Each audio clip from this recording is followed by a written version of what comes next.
just to recap on what we talked about, we finished the first paragraph. For those who come for the first time, you probably don't know what we are talking about.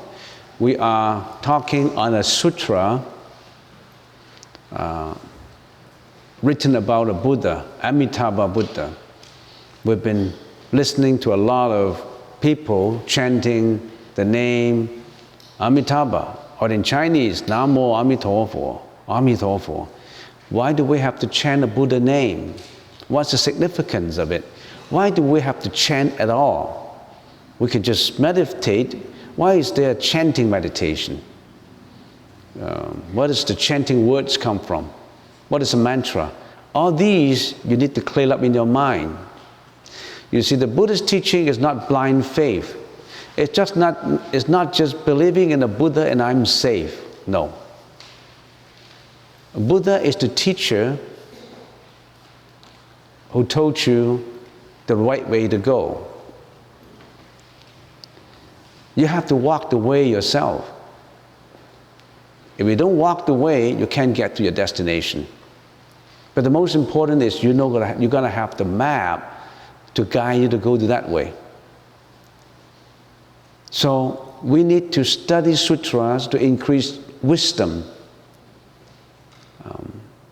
So we always have been studying sutra. This is the first paragraph that we have covered already. We have covered quite a bit. And today we're going to the second paragraph. He dwelt together with, he means the Buddha. He dwelt together with these and many other great disciples, and together with many noble-minded Bodhisattva, such as Manjusri, the prince, the Bodhisattva Ajita, the Bodhisattva Gandhahastin, the Bodhisattva Niyota Yukoto, the Bodhisattva Anixita Dura. He dwelt together with them and many other noble-minded Bodhisattvas, and with Sakra, the Indra or king of the Devas, and with Brahman Sahampanti, with these and many other 100,000 Nayutas of the sons of the gods. The scripture that we have been talking now was translated 1,900 years ago from Sanskrit into Chinese. And then just about 120 years ago, a German scholar dug from an Indian ground a scroll of Sanskrit, and he translated the Sanskrit from Sanskrit into English. And this is the translation. The two matches. The two happen in two different times, but the content matched together. He dwelt together with these many other great disciples and together with noble-minded. We all know what noble-minded means. Bodhisattvas, we may not know what it means. What is a bodhisattva? Bodhisattvas are Buddha to be. They will be Buddha. They are practicing the way to become the Buddha. They are called bodhisattvas. Bodhisattvas have different levels. If you vow to follow the Bodhi way, the enlightened way, you are a preliminary and initial bodhisattva, because you have vowed to follow the Bodhi way, the enlightenment way. You have vowed to follow Anuttara Samya Sambuddhi. Of course, you have to know what Buddhi means. You have to know what Buddhi means. We already have explained that in detail, but just for people who may not understand, Bodhi is enlightenment. In other words, you come to a realization within yourself. Your wisdom level, you continue to cultivate your wisdom level gradually until it reaches the higher and higher and higher point until you get to the highest point of the wisdom. You, everybody, has that wisdom inside of you. Have you started your cultivation? Now let's come together to find out more about this. Let's come together to understand ourselves. Not talking about understand gods, understand Buddha. Did you understand yourself first? Before you understand the Buddha and gods? Buddhism is about understanding of yourself. What is a bodhisattva? A Bodhisattva is the Buddha to be in pursuit of the highest wisdom. You have that wisdom, and that wisdom has been polluted for many, many lifetimes. Let's find out what a Bodhisattva. Before we find out, let's generalize it and say, how many ways are there to go on to this enlightenment? A Bodhisattva is pursuing enlightenment. How many ways we can do it? Many, many ways. I summarize it for you in here. The Stravakas, we call it. These practitioners lived at the time of the Buddha when they had listened to the Buddha's teaching personally. Or they later read the Buddha's teachings and listened to teachers of Buddhism and practiced accordingly. Like you and me. We've been reading the Buddhist teaching in the form of literature, in the form of language and words. We listen to teachers. Or if you were born 2,600 years ago in India, in Kapilavastu, you could be one of the followers of the Buddha. You actually listen to the Buddha. Sakyamuni Buddha is a historical Buddha of human civilization. We all know that. That's world history. There is such a Buddha 2,600 years ago in India, Sakyamuni Buddha. He practiced the way, and he had a lot of followers and disciples. If you lived then, at that time, you are a Stravaka pursuing the enlightened way through the teaching of the Buddha. When the Buddha passed away, then you read his teaching in the form of language, translations. So you are Stravakas, because actually you have something to rely on. You have literature, you have teachings to rely on. You have teachers to rely on. And there are also 4 levels for the Stravakas. The first level is Strota Apana. Second is Anagaman. Third, Sakritagaman. Fourth, and Arahats. They work gradually up. Of course, if we want to venture into how each level works out, you got to study it. I'm just giving you a generalization now. There's so much to study in Buddhism. If you live up to 100 years old, you cannot read all the literature in Buddhism. Of course, right now, the most extensive is in the Chinese language. Because throughout the centuries, all these Chinese monks, they travel to India, through the desert, through the Silk Way, many of them. And they carry sutras back to China, organized translation academies, hundreds of people translating this literature into Chinese. They work their way. They put in a lot of work over the centuries. That's the reason why the richest, the largest resource of the Buddhist teaching is in the Chinese language, because these people, they work towards it for centuries, since thousands of years ago. But recently, for the past 200-300 years, there have been a lot of English translations, lots of them, hundreds of them. A Chinese philosopher, Lao Tzu, and he said, 1,000,000 miles of journey starts from the first step. Have you taken your first step? The most important is your first step. Or you haven't taken any step at all. If you stride out your first step, and you continue and continue, you get to your destination. That first step is very important. A big tree, start with a shooting, start with a little seed. So you got to start somewhere. The Stravakas now, okay? These people, they have literature to rely on. They have written records to rely on.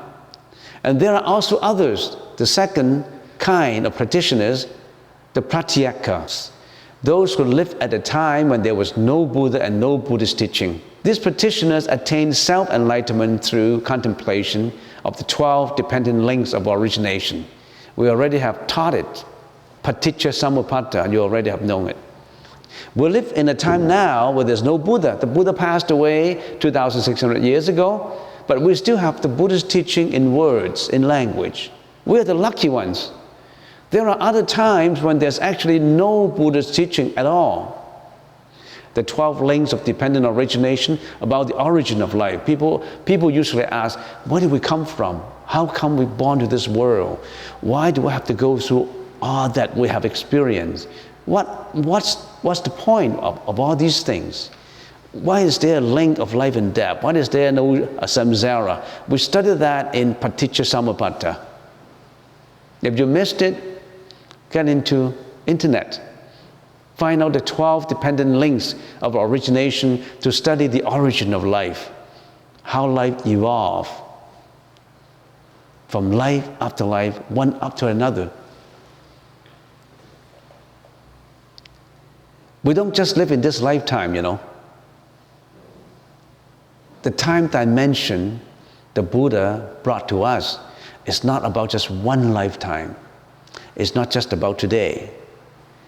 In a short perspective, we have today, yesterday, and tomorrow. It's three-dimensional. The past, the present, and the future.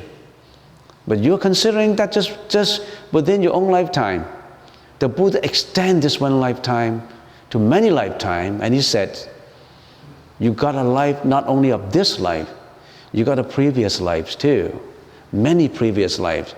You evolve from those previous lives into what you are today, bringing yourself a lot of karma. You know what karma means? Everybody is different. Their plies are different. What they encounter are different. Some are rich, some are poor, some are healthy, some are not healthy.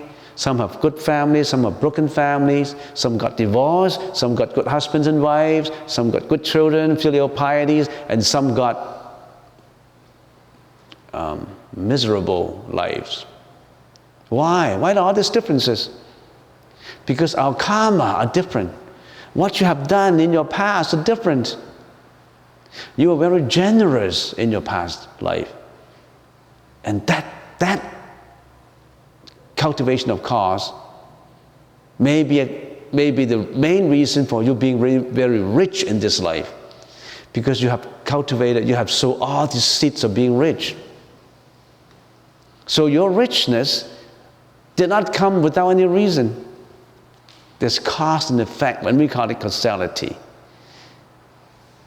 A very profound concept in the Buddhist teaching is causality. Let's go down the line. So the Pratyeka Buddhas depend on themselves for the 12 links of dependent origination. Next is Bodhisattvas, practitioners who vow to attain Bodhi, complete enlightenment, and practice the 6 paramitas. Generosity, morality, endurance, diligence, meditation, and wisdom. These are the 6 paramitas. What's the meaning of paramitas? Paramitas is going to perfection. Paramitas is all-embracive and includes all the good deeds. It's like panorama. What does that panorama word comes from? A broad view that is all including all the good deeds. Did you do all the good deeds? These are just general keywords. Are you generous? Do you follow morality? What is sila? Did you kill? Did you steal? Did you commit sexual misconduct? Did you slander? Did you curse? Did you do all these bad deeds? If you have done all those bad deeds, you created karma. You can't get away with this. You created energy. And that energy carried you all the way through to what you are today. So a Bodhisattva vowed to attain Bodhi through all these. And the Bodhisattva vowed to attain Bodhi not just for himself, but for all sentient beings. So the first 2, 1 and 2, are self-enlighteners, mostly, generally. They care for themselves more. And the Bodhisattva are one with all sentient beings. That means they care not just for themselves, for all others. They cannot live alone by enlightening himself. He has to enlighten others. In other words, the first 2 learn how to swim. They can swim across the ocean of life and death. A Bodhisattva participate in not just learning how to swim in teaching others how to swim, so that all sentient beings can swim across the ocean of life and death and get to that nirvana, that shore of nirvana, that shore of a bodhi, that shore of enlightenment, from this confused shore of mental afflictions. A bodhisattva is an enlightened being who is practicing every day towards complete enlightenment, and we call it Anuttara Samya Sambuddhi. It's a Sanskrit word. If you want to pursue more about the meaning of it, write down the Sanskrit word and get into Google and find out more information. You are right now in the middle of some Buddhist philosophy which is very profound. You don't expect yourself to understand everything. If you're a first-time comer, probably you haven't read this before. Probably you don't even know that Buddhism is not just about worshiping. Buddhism is about understanding yourself and resolve all your problems through yourself. And of course, Bodhisattvas, Buddhas, they are ready to help you too. It's just like when you are in this shore of confusion and mental affliction, and you want to go to that shore of enlightenment, you got to swim across that ocean of life and death. How do you swim across it? You swim yourself. You depend on yourself. But there are also boats that you can sit in. Those boats are available to you. Those boats are prepared by Bodhisattvas and Buddhas and Arahats and all the saints. Are you ready to get onto those boats? Or you just learn it yourself? You can swim by yourself, but you can get onto the boat. You still have to walk onto the boats though. Mahasattvas, Maha Sanskrit meaning great, Sattva meaning beings. These Bodhisattvas are not just ordinary beings, they're great Bodhisattvas. If you vow to enlighten all others, if you vow to do all the good deeds, if you vow to take on a mission of purifying not just yourself, the whole world, you are a Bodhisattva. So in other words, if I'm a politician and I vow I'm going to introduce measures to benefit my citizens, my country people, but at the same time, I want to take an international perspective. I want to purify not just our people, but people of the whole world. At the same time, not just egoistic about your own country, internationally about everybody. So that's a great Bodhisattva's thinking. A Bodhisattva has many levels. The 10 spiritual realms of the Bodhisattvas all have meaning. In the Chinese language, 菩萨有10地, the great joy realm, 欢喜地, stainless realm, 离垢地, luminous realm, 颜慧地, radiant realm, 法光地. Very difficult to train. 南圣地, in other words, help sentient beings attain maturity and do not become emotionally involved when such beings respond negatively, both of which are difficult to do. The emphasized perfection is meditative concentration. So what we are learning, all the practice, would gear us towards the Bodhisattva's way. But when you are helping others, at the same time you're helping yourself. The great joy is the first glimpse of enlightenment, feeling great joy, emphasizing on all parameters, especially dana. What does that mean? Let's simplify our talking by not using too much nomenclature of Buddhism, by not using too much jargons. Why are we meditating? We're meditating, why? I gave an example at the beginning of the session. We're taking a bath every day to clean the dirt off our body. But none of us think about cleaning our mind. What happened to you if you don't clean up your mind regularly? It's the same as not cleaning up your body. Your mind gets all the garbage. That's the reason why people have depression, jealousy, hatred, fear, anger, violence. How many mental afflictions? I'll give you a piece of paper and I said, write down all the mental garbage that people have or what you have. Maybe you don't even think about it. Maybe you can't even write. I said, do you have any mental garbage? No, I don't have any mental garbage. I'm okay. But the next minute you were crying, you were sad, you were jealous, you were egoistic. Are those not mental garbage? Not just you, that includes me. If you still don't know what is mental afflictions, why don't you buy Sun, the Globe and Mail, flip to the first page and try to find out what relates to mental affliction.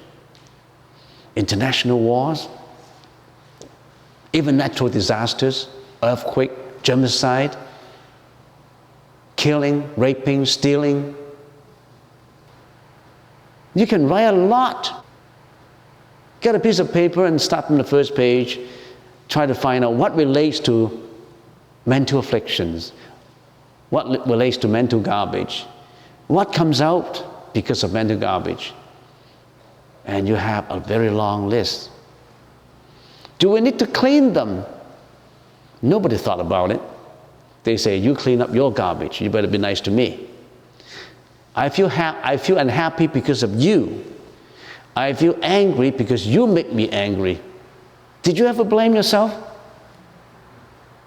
You think all the others make you angry. You think all the others make you have violence behavior. You think you curse because you infuriate me. That's why I curse. You always blame the other guys. You don't blame yourself.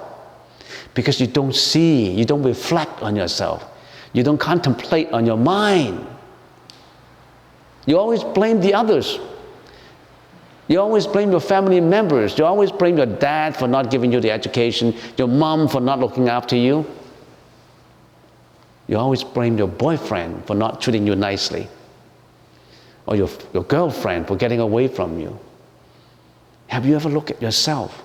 Why? If everybody knows how to clean up his mind every day, doing a half hour or 15 minutes meditation, you know how much help that would be to your life? You sit down and say, oh yeah, I shouldn't be greedy.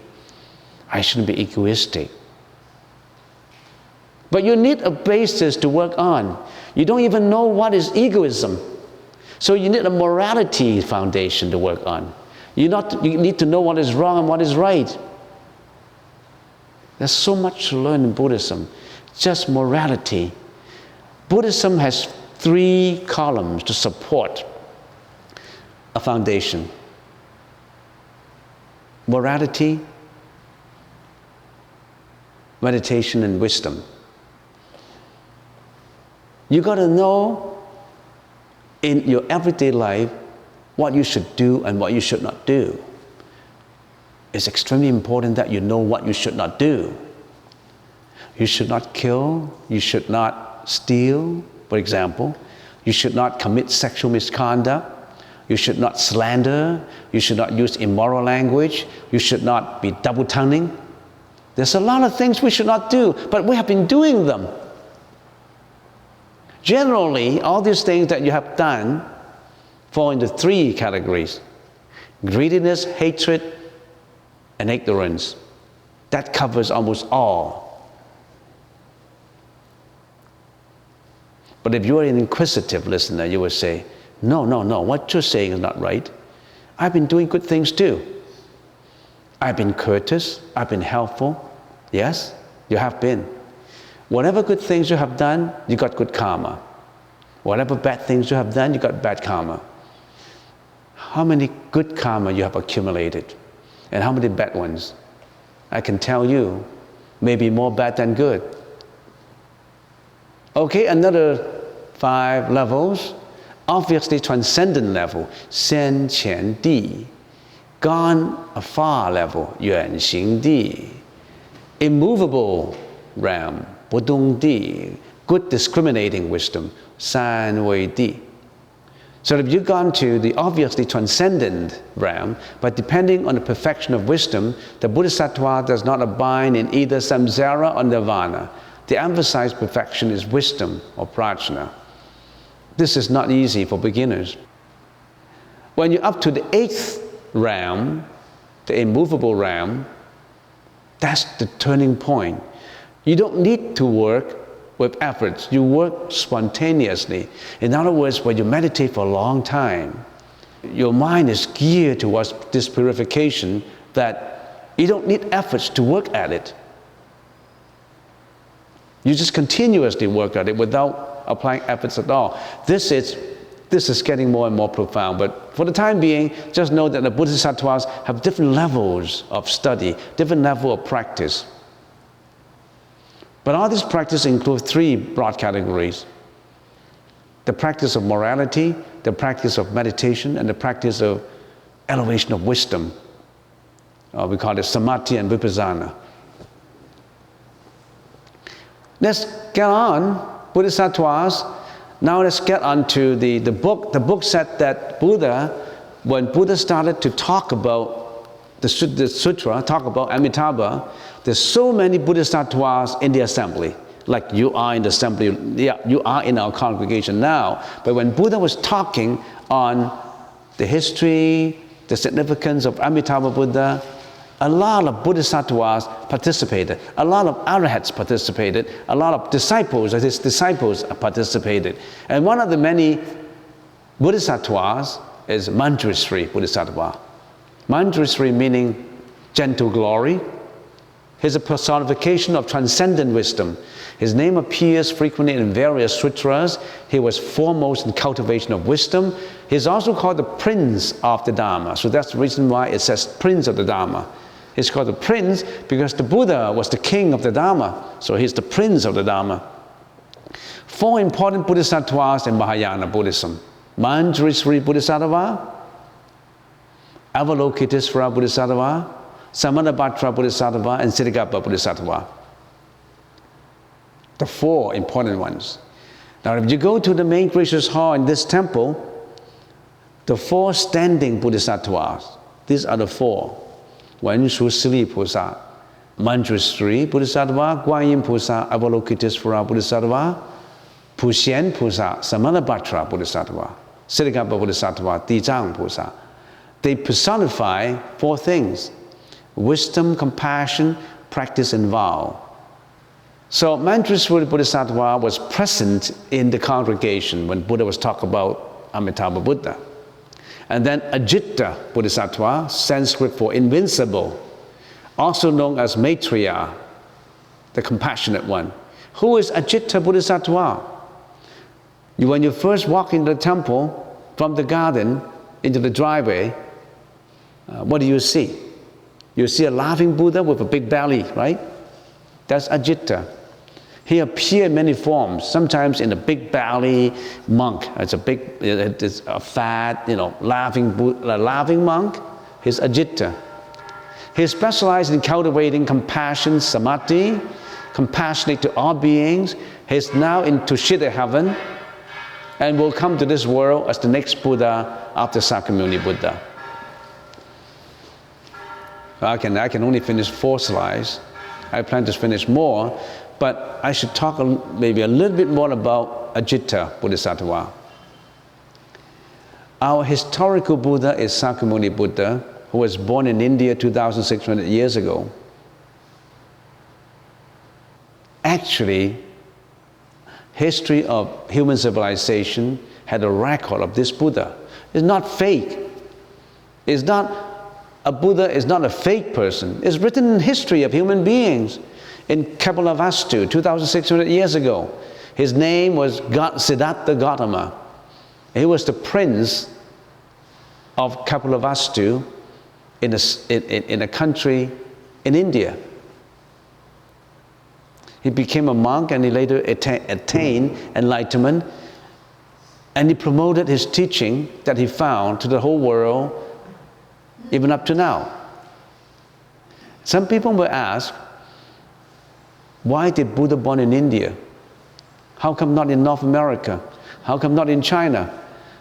I'm a Mexican, maybe I should be born in Mexico. I'm a Japanese. Why didn't Buddha born in Japan? Why pick India?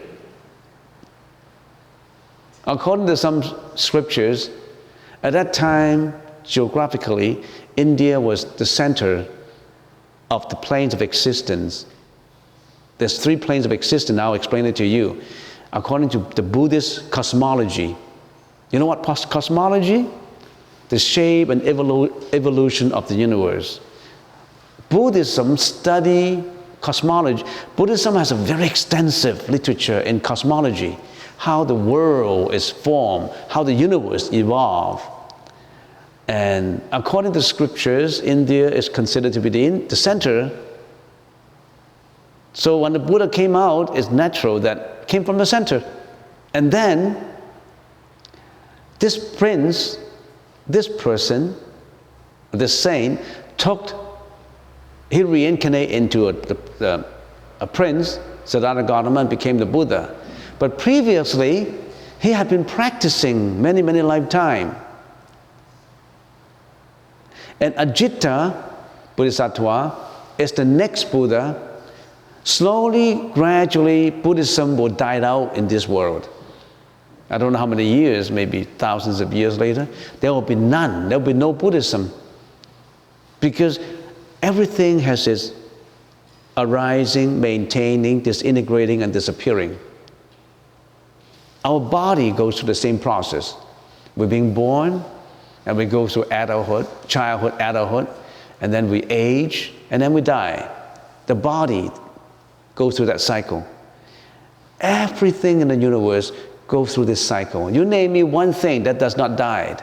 You name me one thing that would exist permanently. You think this will exist permanently? I'm sure you know that my body, your body, will not exist permanently. Will anything exist permanently? Nothing exists permanently. Everything is impermanent. But everything is impermanent, but we take it as everlasting. We know that death is always confronting us. You are 25 years old and you think, I'm young, I will live until 96. We don't know.